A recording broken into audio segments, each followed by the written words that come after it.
now. We have two people, one from Berlin, one from Oslo, working together now, coming from kind of different backgrounds, but sharing common interests. Henrik Schwarz and Bugge Wesseltoft. Please give them a very warm applause.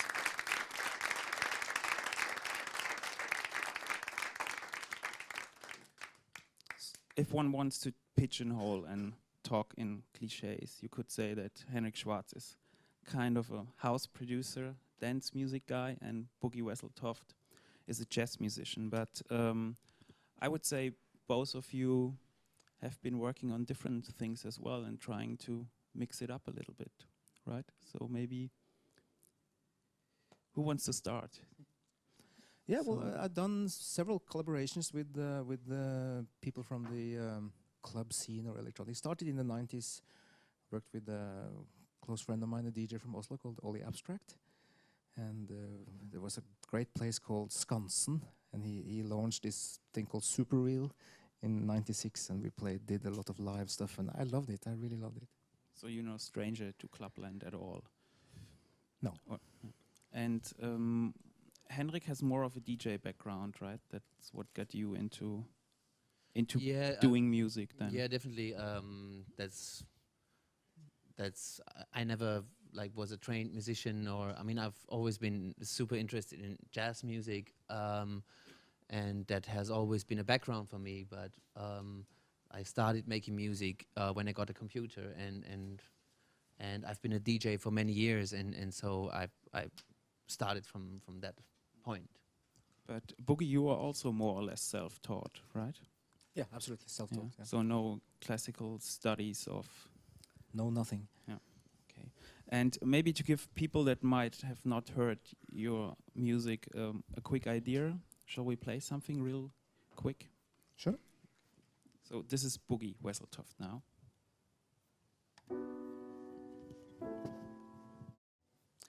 So this was from your current album. Playing. And maybe you could talk a little bit about it, and also about one of your first works. I believe it was called A New Conception in Jazz, right? Mm-hmm. Well, I started to work with this type of music in the 90s, then inspired by the electronic music. And I basically, my first group was a lot of people: horn section, guitar, drums, acoustic bass, Rhodes, and I wanted to make a band that played like a good DJ, because I was constantly going to clubs looking at all these great DJs, and I saw how they worked with the music and how they broke things down, brought it up, and it was just an amazing vibe to the whole scene. So I wanted to make a band that could play the same way. And I was doing this new conception of jazz then for 10 years, basically always just jamming. We never rehearsed. We had 2 rehearsals during 10 years. But after that I started this solo project, which is basically the same thing I do. I play piano, and I have a laptop, and I'm trying to...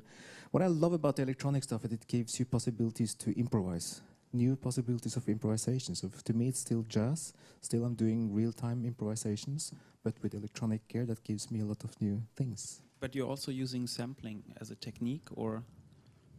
Live sampling, yes. I record what I do on stage, and I'm trying to basically... What I love about jazz music in general is because I think it's unique in the sense that you create music on the spot, so the audience will experience something that sort of never happened before. And this is what I can do with electronic stuff. And the same way we do with Henrik, it's just the same feeling. We really try to create music and good things, good energy on stage. So it's about improvisation. To me, it is. Yes. Yeah, I think for Henrik too, somehow. Yeah, definitely. It's about the moment, finding the right moment, and then when you have it, then you keep it. Yeah. Okay, so maybe before we start talking a bit more of how you guys work together, and finally also showing it here with all the gear, maybe Henrik, you could show us something of your tracks or remixes, or shall I play? I have to pick one. Yes, of course. Then maybe Leave My Head Alone, Brain. You have it with you, No, or because thought I don't you have it with me. You don't have anything with you? I thought you have it all in your marvelous computer. Well, I have it live, of course, but I think I don't have it as a file. No, I'm sorry. You can't put it together quick. I could, but Then we also would have a quick example of how you work alone.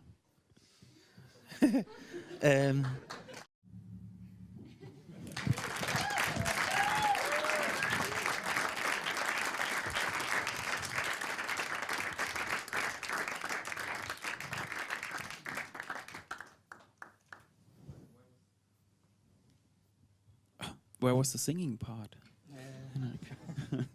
I'm training.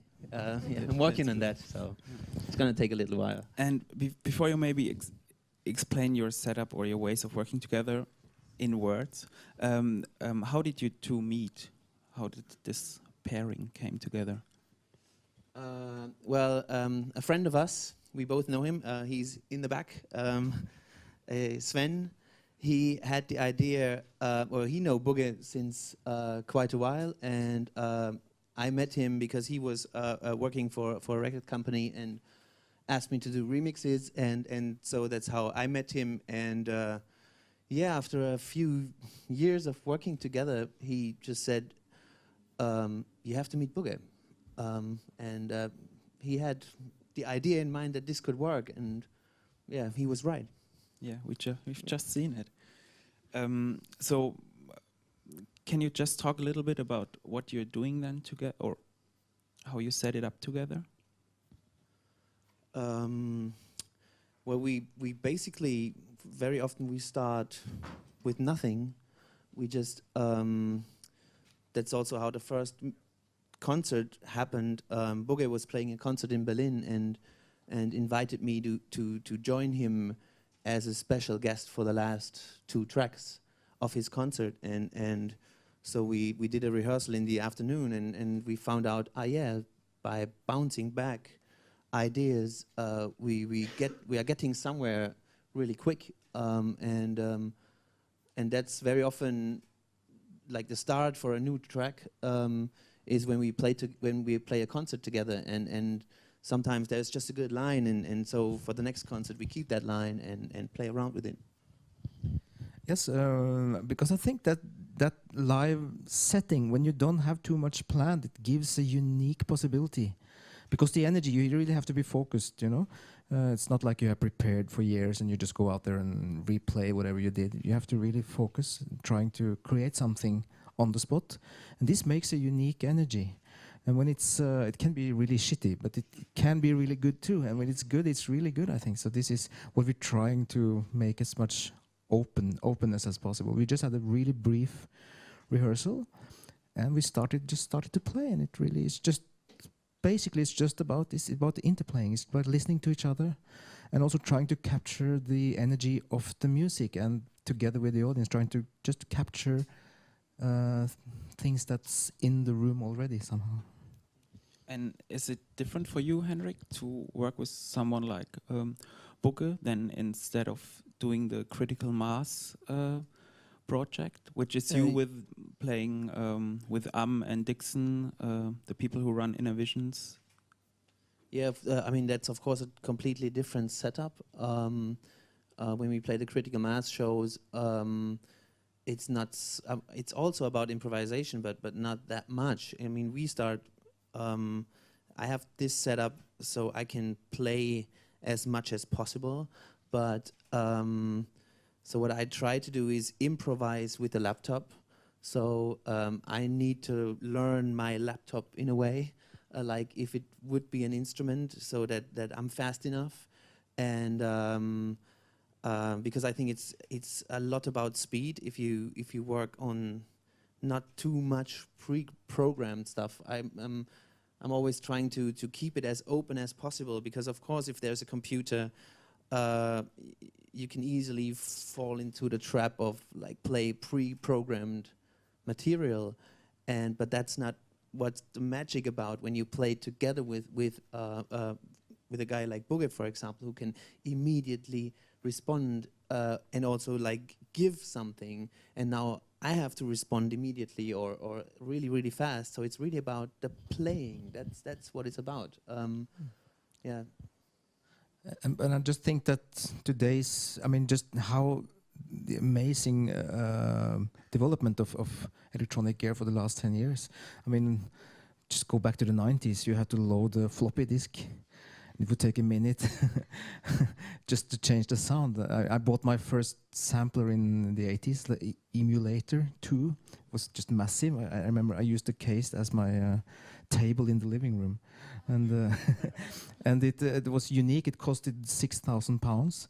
And it had the unique thing about it, it had a double floppy drive. So actually, while playing one floppy drive, you could actually load the other one without having to wait. So I mean, the development is amazing. And today you can really do live transformation of sound, live recorded. I mean, it's just, but still we're just in the beginning. I mean, this is just ongoing development, and it's a lot of people in the electronic music scene that uses this for everything it's worth, and will continue to develop it. It's great. So you wouldn't sing that song of like how technology now changes the means of making music in a way where it's like a negative democratization of it? Like now everyone can make music and there are a lot of bad things and you should learn them in instrument and all these kind of things? Asking me? I'm no, asking I love. both of you. Yeah, I love new things, and I think talents will always come up with new great ideas on any tool. You know, so it's just a matter of finding. I mean, if you look at how new sort of ideas evolve and new directions in music will come, it is quite often with someone finding some gear and perhaps didn't know quite how to use it, and then we use it in a different way and it will sound different, and suddenly there's a new direction of music coming out of it. You know, I love new things, and I think laptop today is an instrument, absolutely. As Henrik would say, maybe as well. It's maybe the beginning of becoming an instrument. I think it has been quite difficult during, let's say, the last 10 years. You had to deal with processor power, you had to deal with crashes of programs, but that's more and more going away now, and you really can play. And I have the feeling it's at the beginning where you can just tweak this thing and see what's coming out. And I think the negative discussion about it is, of course, when you just press a button and there's something coming out that everybody else also can do within 5 minutes. So that's a bad thing. But still, maybe this one button is sounding better than what happened 20 years ago. But that's not enough today. I think you really have to work and you have to go new paths, and there's so much to explore, like where the machine can help you create new things, but of course it's still you who has to create. The machine is not going to do that. So if something is in you, it will come out. If you learn how to use it, yeah. And speaking of new technology, you also developed a tool, right, that helps you working with people like Bugge on the fly. Yes, I wrote a plugin. There is this new function called Max for Live for Ableton, and as I'm not a trained musician, I mean, I have learned what notes are, and during all these years I'm working with computers, but it's only a thing that I learned by ear, and still when I want to go from one chord to the next chord, it takes me quite some time. And so I always had the dream to have something that is helping me finding the right notes, helping me finding the right chords, or especially when I play with Bugge now, I want to improvise too on the keyboard, but without having the fear to play really wrong stuff that's just sounding horrible. Some people like that, but I think it's I do. Yeah, that's the funny thing about it. Yeah. I think if you want to play wrong, that's all right. But if you want to play right and play wrong, that's not right. So say it again. I can repeat. yeah, and so I had this plugin, and it's helping me to find the right notes in real time. So that's what it's about. Maybe you want to show it real quick, or would it make more sense, you know? Yeah. I can open a new channel here, a new MIDI channel.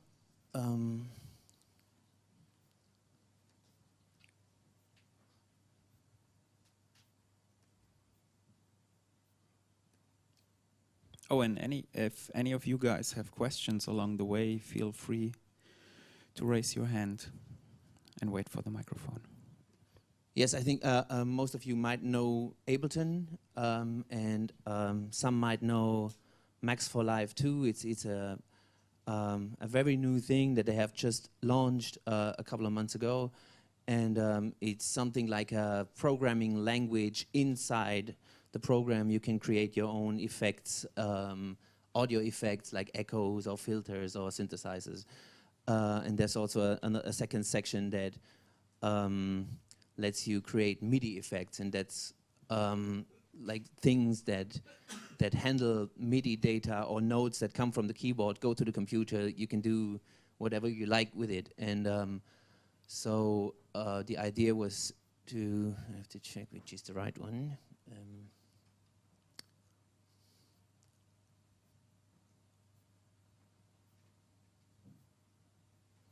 Crash.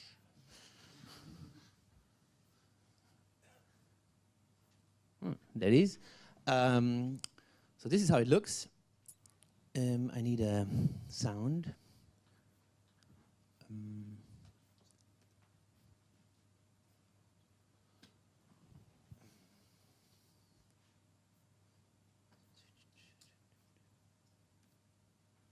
I just take a basic piano. I think that's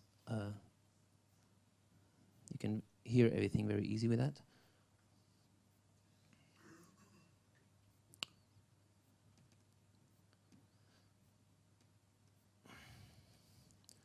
So Leave My Head Alone Brain was the track we just played together, and that is made out of several chords, of course,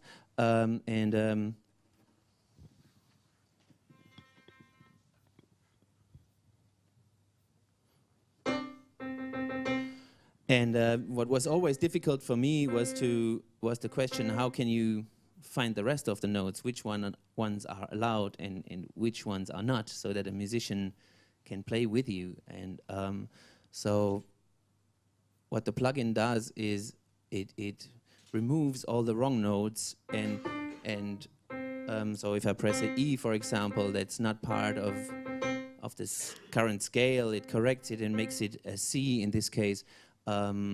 It might not be right from a musician's point of view, but it works for me, and that's what it's all about in a way. So as a first step, I might not play very wrong notes with this. So there's many different scales here, Debussy or Sakamoto, or there will be a function soon where you can create your own chords very soon.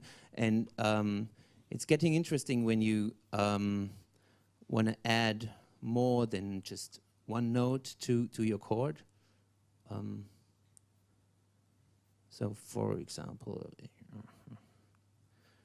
if I want to play a chord that's out of 3 notes, I just can select it. And from this, for Bugge, it's really easy to hear what's going on here, and so he can join this kind of harmonic environment really easily, and for me it's interesting to play in this environment. So, and yeah, you can add, I think now it's 4 notes, and you can change the chord, spread it over the keyboard.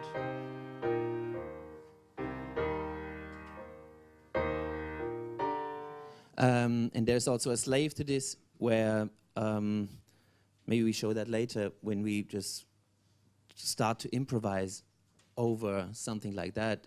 It just gives me, as an untrained musician, as an electronic guy who doesn't know much about harmonics, some kind of an environment where I can play with and improvise, and that's what it's about in a way for us. So it's just a helper.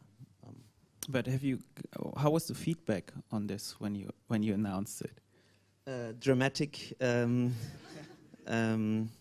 Actually, I think it's maybe one of the most interesting releases, because I see it like a record. One of the most interesting releases because it raised some serious discussion about if you have to be a trained musician or not, if this is complete crap or not, if this is music, what is coming out, or if it's the end of music. Yeah, someone said that. Some right? people were getting really angry about it, but I think it's very important to do things that people love or hate, because if you do anything in between, it's boring. So if some people hate it, there's of course also a lot of people who love it, and that's an interesting thing that I like. And I have also received a lot of very positive feedback from people like myself who said, that was exactly my problem, and now I can go a bit into this and learn a bit about how notes fit together, and that's what it's about. And yeah. So you think it also leads into like actually caring more for it? Like, What do you mean? if you don't know anything about notes and scales and you start using something like this, that you actually start to think about it also? Well, you have to, of course. I mean, still this is not a jukebox, and you can do still enough mistakes, and it's gonna sound shit. Of course, it's just like a tiny little helper, and still you have to be creative. Of course, yeah. It's just that's how I see the computer. It's a helper, but you have to be aware that you have to create something that hasn't been done before. I mean, it's not about playing a fantastic piano solo, because there's other people who can do that much, much better, and no computer will ever be able to do that. So, but I can maybe do some chord combinations that are really hard to play, and this could be something that's interesting. Yeah. So you still have to have an idea. Yeah, you have to have an ear. An ear and an idea. Yeah. And if you like the food, it doesn't matter if it has been cooked by a trained chef or not. Right. And yeah, so maybe we can do another live explanation of it. Mm-hmm. Should we try one? With that one, if you want. Yeah, sure. Mm-hmm. Or you want to start your recording, self-recording first? We could also do the roads to you, whatever. Mm-hmm. No, let's do this Schwarz. Yeah, maybe we do the Schwarzenegger now and do the other thing later. So this is a setup you would also use on stage, like it is here, or would more or less, yeah. or would there be elements added to it on stage? No, I mean that's the setup I'm also using when we play together, and normally there's a grand piano for Bugge also, but that's how we. I mean, that's maybe when we start doing something new, we might use this or just bouncing ideas back and forth and see where it's going. Okay, let's bounce then.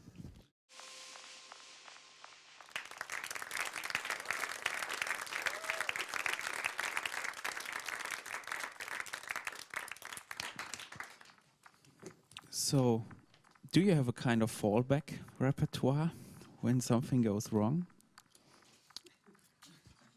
I have Bugge. And Do a jazz standard. If we have this old expression in the jazz world, it's everything goes wrong, play blues in F. So and how would you explain it to someone who doesn't know a thing about the setup? You know, about controllers, laptops, what actually your role is in this, and what Bugge's role is in that? That's a difficult question.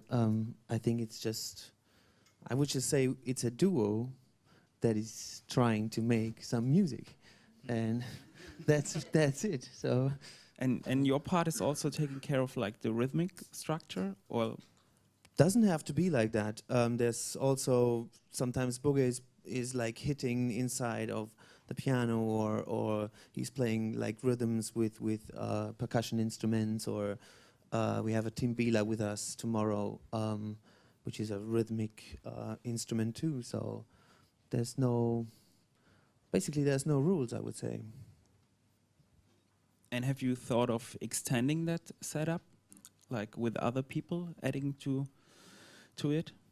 Well, we had Frank from Âme with us in Amsterdam, which was nice too.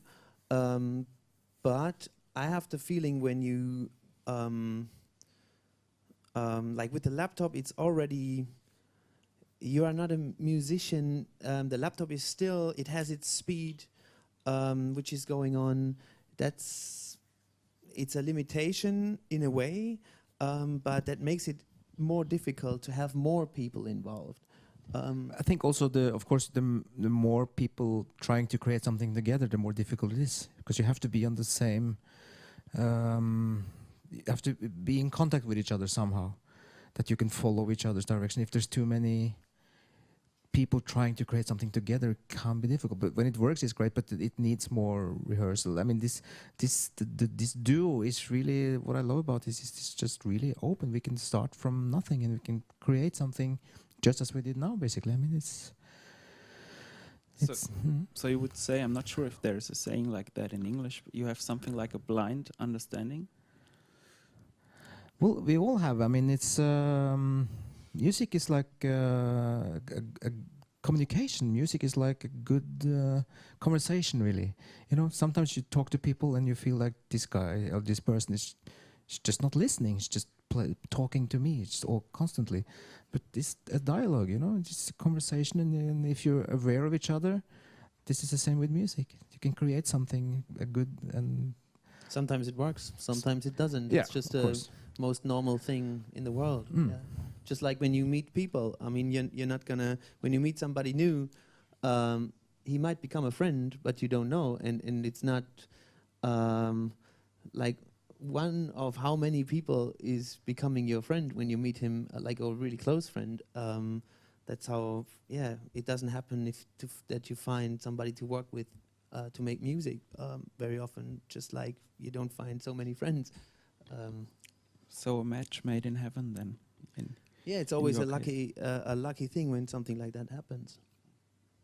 And do you have any questions now regarding this improvisational thing?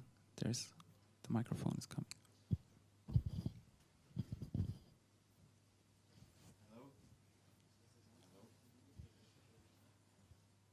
Hello. Yeah.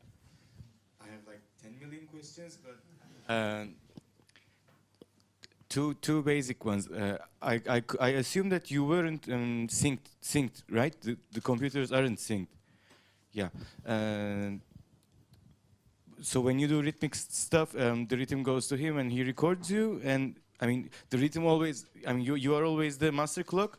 I mean, there is no sync. There is no master and slave clock. Okay, but all the rhythm parts go through you.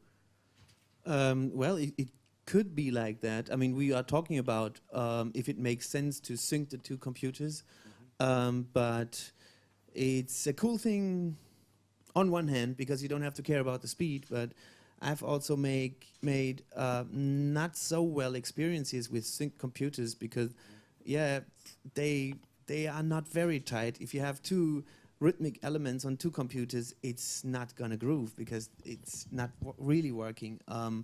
It's helping you sometimes, but sometimes it's the wrong thing to do. I would say it's depending on what you want to do. Sometimes it makes sense. As long as we base the music on rhythmic structures, there has to be a master sort of. So, but normally I think we do sync through via network.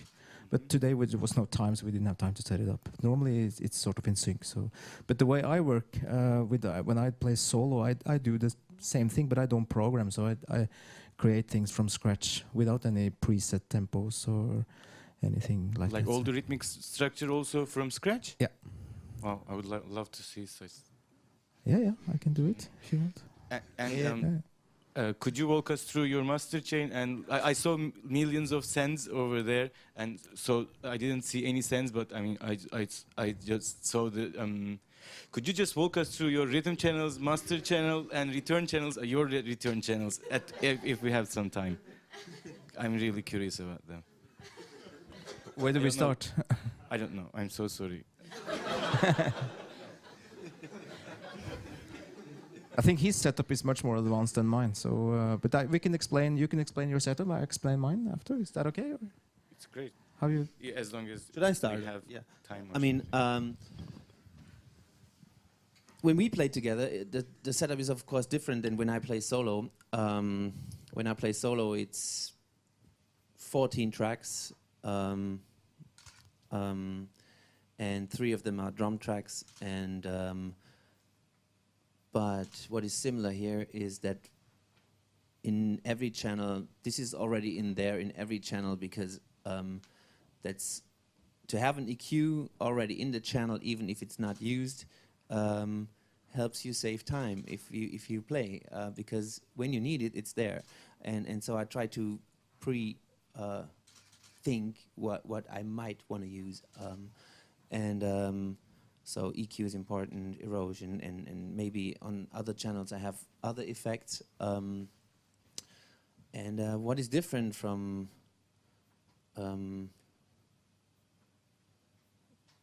the solo setup is this thing here.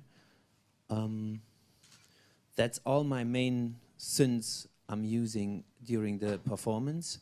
They're all put in here. It's just, in a way, my current favorite selection of sounds, where I know, okay, I have these 10, and one is an acid bass, because sometimes that could be cool. One is a piano, one is a string or a pad sound, just depending on what we do and or where it's going, because I don't know where we're going, and so, but it's all about being quick, and so all the sounds that are here, even if it's drum sounds or pianos or organs or whatever, they're all brought together into these 8 main controls. So it doesn't matter which sound I play. Whenever I turn the cutoff knob, all the sounds are going to be changed, and so I don't have to care about. It's always the same knobs, and that's something I know, and I don't have to switch anything. It's always the cutoff. It's always the resonance. And if there's no echo, then on the sound, then there will nothing happen when I turn the knob. Or also this button I call drama. It can be it can be anything depending on the sound. But I know if I want drama, I turn the knob. And where do you get such a knob? Huh? Where do you get such a drama knob? Well, it's in every sound. It's everywhere. You just have to find in every synthesizer. There is a drama somewhere. You just like what I do is I try to find the drama in the sound, and then I map it to this button, and that's what all of you should do. Yeah, drama is important, especially in today's club music. I think there should be some more drama. Yeah, and also like these basic controls, attack, release. That's something that you can use for every sound, and an effect is just. I mean, I know the sounds, of course, so I know what the effect for this special sound is. I might have like these chains. They can be very long. How do you open these? Chain.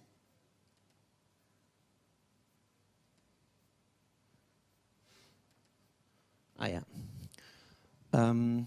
For example, if we take this moonlight plucking sound, there's another sub patch which controls the actual synth, which is here, and there's a filter after the synth, and then after the filter there's a delay, and here is a volume control that just whenever I turn a knob, the sound might change dramatically, and I'm at the same time trying to, I don't know, maybe the volume goes up of the sound because the filter opens, and then I already have something that helps me keep everything under control. It's just that also here, it's just a helper. So I can really play around with what it is, and I don't have to care about the volume, because that would be another reason to touch another control, but I don't have time. So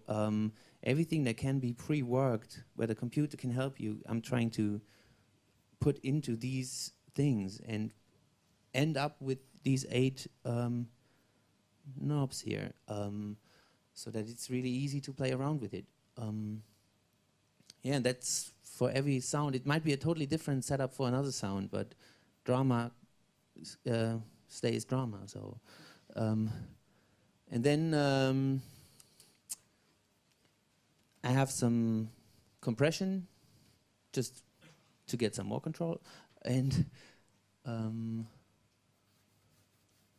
that's basically the main channel in here, and I might have some pre-programmed loops with a few notes here, but I can always, there's always a second channel, this is this one, where I can play the sound which is already running in the first channel. I can play freely on the keyboard and also record. So there's this basic loop running, I can tweak the knobs, and I can also add more notes or play, and then there is maybe a few basic loops that we use for the track. I put all the basses into here. Yeah, that's just a few audio tracks.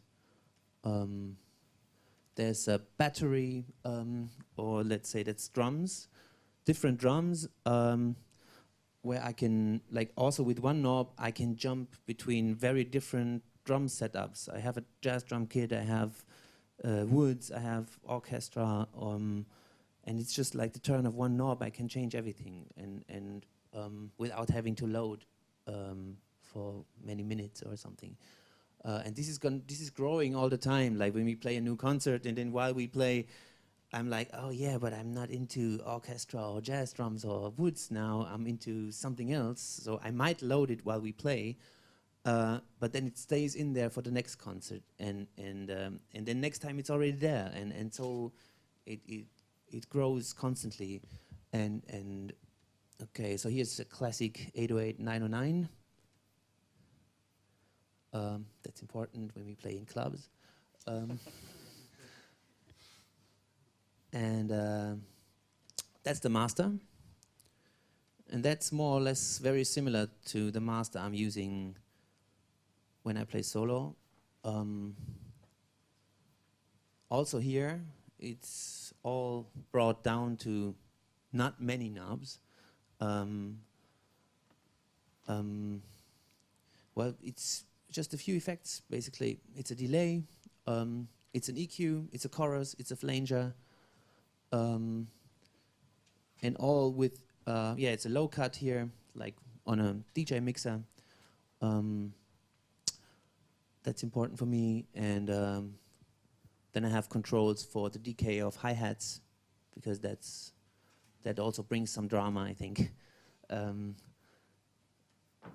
Yeah, and I have quite a lot of effects on the master channel, because yeah, you can add some echo on one single sound when you play, but it's gonna be hard for people to really realize, because that's a tiny little change in the sound, and I think if there's a big audience, they have to realize you are working, especially when you are on a laptop, they still believe you're checking your emails, and that's still not gone away. But you're not really looking like checking emails when you play Well, live. I work, yeah, or I play, or I try to. So I find it more dramatic if the effects are on the master, because then you turn one knob, people can see you're turning a knob, and people hear you're turning a knob, and I think that's very important for the performance, because it's hard enough that they believe you really play, instead of telling you play some pre-programmed stuff. So that's why I have most of the important effects in a master. And then I have, well, here's a compressor, UAD. I have this little UAD card in the laptop because the sound is fantastic. Like a fast compressor, a slow compressor, and that's something that helps a bit to make the sound better, because it adds overtones and lets the computer sound a bit more warm and nicer. It's just a tiny little thing. So that's basically it. Ah, yeah, the returns. No, the send channels. Also very easy. There's a delay, filter delay, that gives me some echo if I want. And then I have different rooms, a small one, a synthetic one, and a real sounding one. One is far away, one is close. So you can easily place the sounds while you play, so that the sound gets better all in all. Yeah, you give some ambience to bring it more to the front, or you add some room to bring it more to the back. And so that's just a very basic Thank setup. you.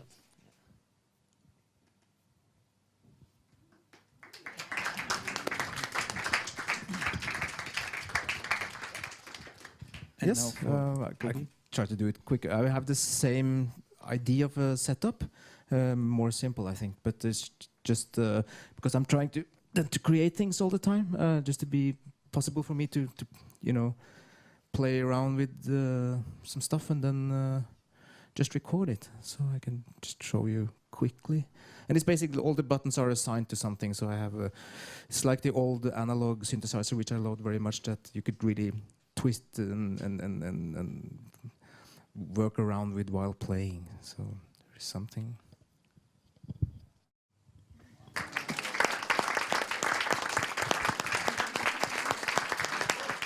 But I'm also constantly trying to make my setup better. It's just I mean the whole Ableton with the Max thing is just in the beginning. I think it's every day it's coming new possibilities. I really love it, I have to say.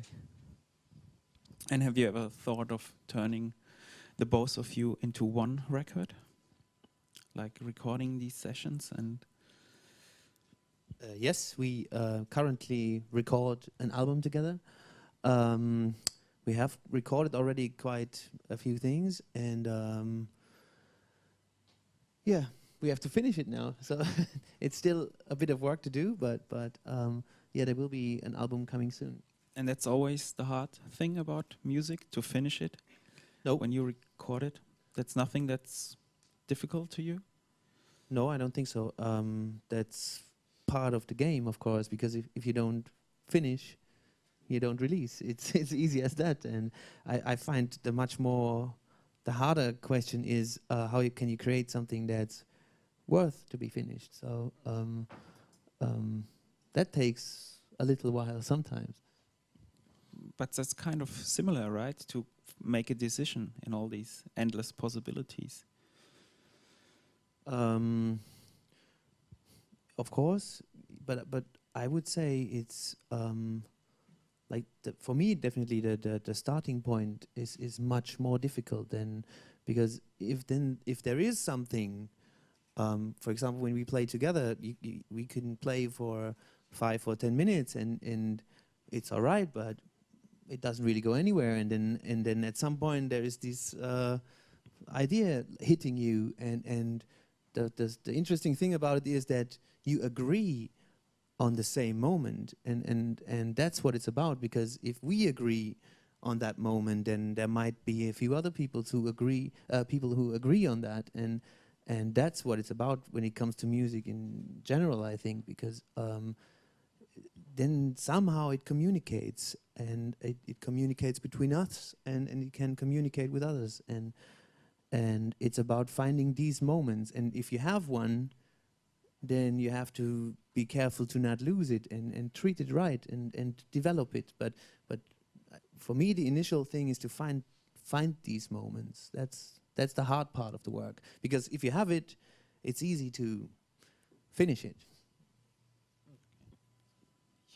the same for you, Don't or know how, do I you s- have- how you see it. Yes, same. That was an easy answer.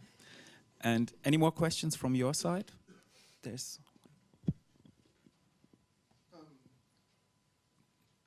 I want to ask, like, for someone that it's like used to playing in the studio, producing, if you want to make the transition to doing like live sets, live shows, what would you advise? How would you go about it? Someone that's like a trained musician. Well, it's basically it's the same thing, but of course in live you have the energy from the audience as well, and you have the possibility of immediately getting an answer. Is this good? Is this music good or bad? You know, you will feel it from the audience if they are into it or if they're totally not into it. I mean, I remember my first band. When I was 19, we rehearsed like really rehearsed, which I've stopped doing. I hate rehearsing. No, but I'm rehearsed as a piano player, but not with the band, because I really want this live thing to be happening spontaneously, rather than be sort of prepared, you know. So anyway, but my first band, we rehearsed 2 times a week for a year, and then we did our first show, and really at the rehearsal space, it was fantastic. We loved it. We thought this is the most incredible music ever being made. And we did our first concert, and nobody liked it. And basically because it didn't communicate, and I think the communication is the essence, you know. so you felt like the Blues Brothers in that country and western club. Yeah, but that was in one way. But I think it was for us. It was that you have to communicate with your music, you know, and that's something you perhaps don't learn that much in the studio. So you have to go out there, and that's what I love when I hear a lot of the club music when it was really happening in the 90s. Because the way I saw it, you had a lot of young artists playing regularly at clubs, trying out their music all the time. And when they felt it really worked with an audience, then they released a 12-inch or something. And this is, of course, this is the way music has always been working. For me, music is mostly important in a live setting, actually. At least as a performer. I like this live setting, that this is where it gives me the possibility to play for someone somehow. And Henrik, what made you actually starting to play live? Because you have like I mentioned before, actually a DJ background. You were a DJ before you started producing, and I mean, like the quote-unquote game is these days, you could also just travel the world playing other people's records. Yes, I could do that, like others do. I don't know what actually made me do it. It was some force from inside. I don't know. I always wanted to make music, but I never learned an instrument. And so when computers came up, it was around 92, I think, when a friend of mine had a computer. And I asked him, listen, when I buy a sound card, would you let me try a few things out? And he said yes. So I bought a sound card with, and so we plugged the MIDI keyboard in the drum machine, and it took me 9 months to get one note out of this thing, because somebody copied the program as a crack, and nobody at that time had any clue about computer music. Do you remember the name of that program? Yes, What Cubase. It was Cubase Compact 1.0. So, and it was a black and white thing, and I didn't know anything about MIDI or other, and there was no audio in the computer, of course, and so there were all these cables, and yeah, but we struggled, and there was this note coming, and I remember this being one of the most fantastic moments in my life. Yeah, and then we were looping it immediately, of course, like everybody else was doing it, and that was maybe the source for everything else, because of course then I began as a DJ, a local DJ in local clubs, and but a few years later I could afford my own laptop, my own first laptop, and immediately I thought, yeah, let's like put this beside the turntable and play some loops, and that was what worked at that time. I mean, you could play 4 tracks, maybe 4 mono tracks at the same time, and every 5 minutes the computer was crashing, but it was fun.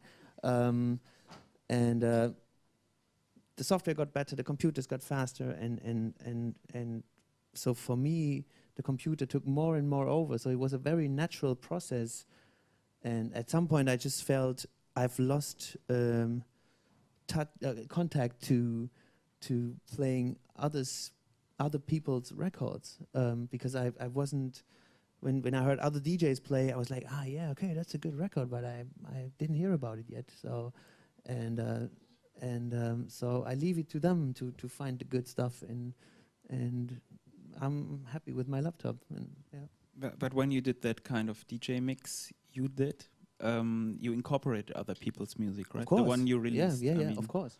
I love other people's music, so I like when a DJ is playing, of course. But for some reason, it would be hard for me to go back, because I'm doing this now for so many years, and whenever I'm getting more processor power, I'm trying to use it. So that's how I work. Any more questions from you?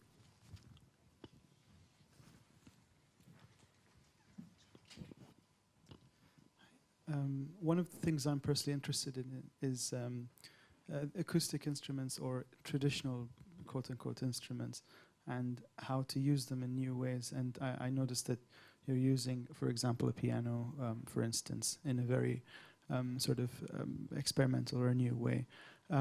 What type of sort of guidelines or advice do you have for people trying to take the same approach?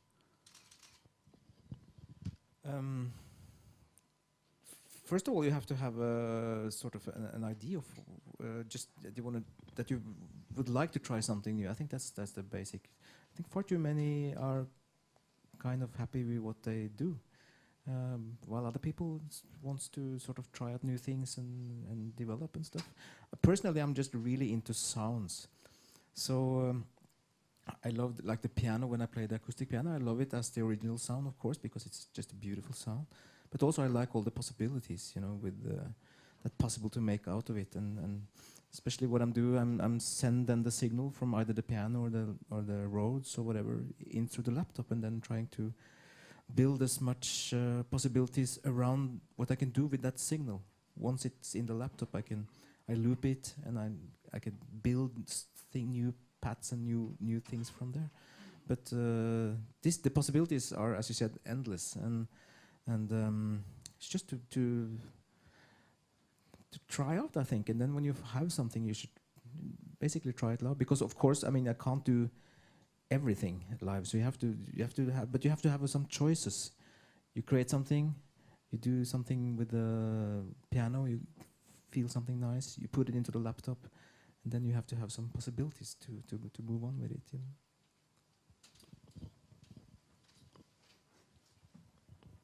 Anyone else? No?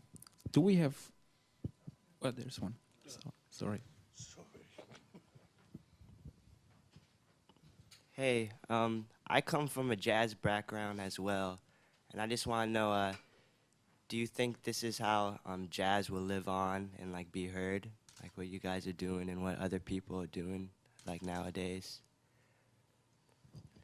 Well, I love jazz too, and I come from there, and I think that the great thing with jazz, that is, if you look at it historically, it's always been developing. Yeah. It's always been, maybe because we're clever thieves, that we have always been able to, and we have normally good ears, so we can hear things. So through history, we've always been bringing in new elements into the jazz. Whether, after the World War I, a lot of American soldiers, they were in France and in Europe in general, and they experienced like the gypsy jazz, which they really inspired, and it changed the whole American jazz scene from slow type of New Orleans groove to a much more faster swing. And likewise, because of course the American soldiers had a lot of impact on the gypsy scene and the European music scene in general. Then you have the the Cuban stuff. You had the Miles Davis in the 60s, what it is in the late 50s when he lived in Paris.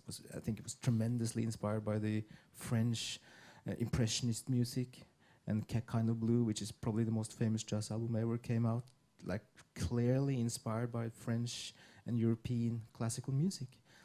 And then jazz rock and now electronic jazz. So I think this, with the new possibilities, this is, to me, it's still jazz. It's it's improvisations.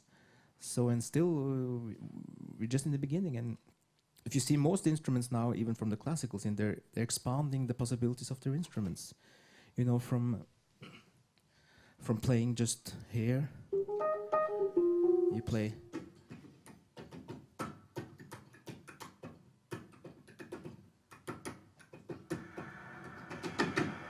So there's just constantly new things. So how to expand your sounds? It's, for me, it's about improvisation. The possibility to, the unique thing with jazz is, it's the thing that you create something for the moment. It's music for the moment. That's the essential. Whether it's swing or whatever it is, that's the unique thing. So this is, to me, it's definitely going to be a part of the jazz music in the future.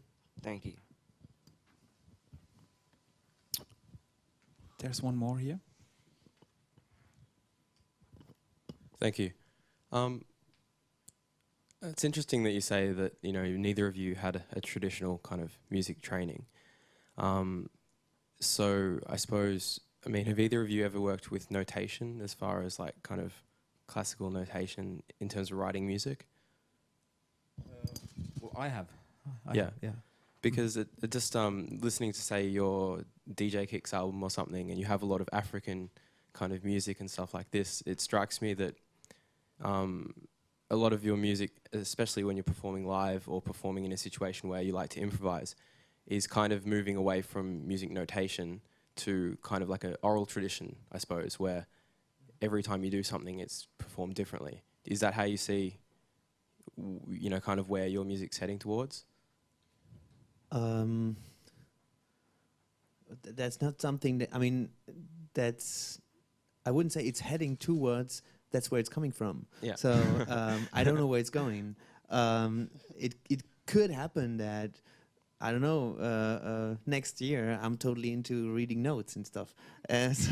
So I would learn, if this would be my idea, then I would learn how to read written sheet music, and then try to play it.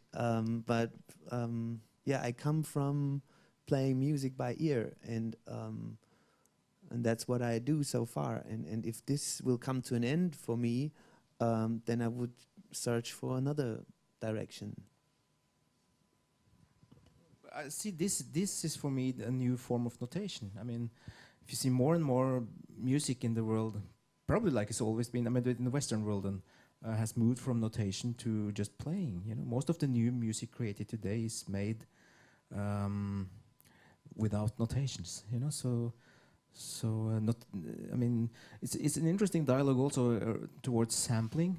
When someone sample a piece of a music and turn it into something else, isn't that just a way of this can be looked upon as the same way as playing a score from someone and turn it into something else? What's the difference? Why? I mean, you can buy a score, or you can I don't know. It's just an interesting question. I mean, new technology gives new ideas and new ways of making music. Basically, I think.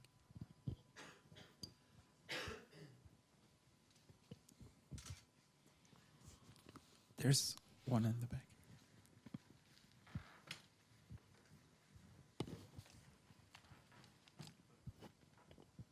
Hi. It sounds like you guys play in a lot of different environments, I'm sure, from club to more like, I'm sure you played in more standard stage settings too. And like this Friday is going, from what I understand, more like a, you know, seats bolted to the floor type of stage, frontal stage type thing. And I'm wondering if that, for you, raises any particular, you know, issues that you would take into account in setting up for that performance that would be different from, like when you said earlier when you were showing your software and saying, oh, you know, the 909 and 808 are important when you're in clubs. So obviously I'm sure you have different ideas for different settings and stuff. I was wondering about Friday night, what if you guys were thinking of anything special that was about the environment itself. Well, I think that's in a way also improvised.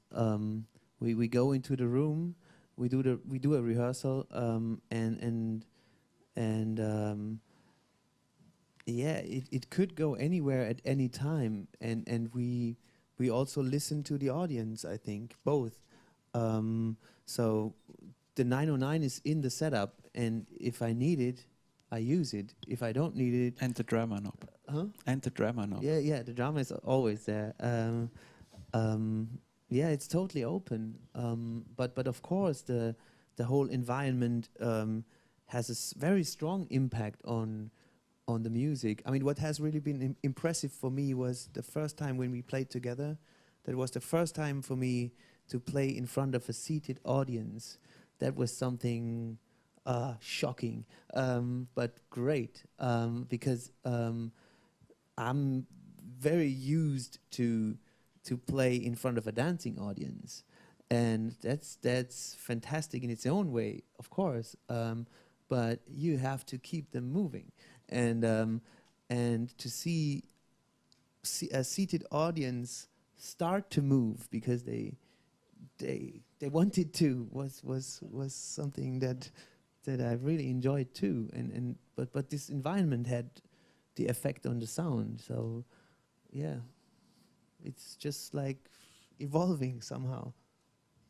It is for me. When I played at jazz clubs, and it was like really just mainly men, mature male audience, and the you could see this, if they recognize something, they would nod their head like this, and that was the highest achievement you can get from that, I think, or tap their foot. Yeah. So I really loved in the 90s when I started to play with these DJs. I really loved that kind of thing because it was just a really fresh thing for me. But then the concert hall again are different, because the good thing with the concert hall, you can do more eclectic music. You can do slow things and fast things. You don't have to be. Because when you play in front of a standing audience, you have to play something upbeat all the time. You have to like keep people moving. So in the concert seat, you can focus and you can do really various types of music. That is quite good, I think.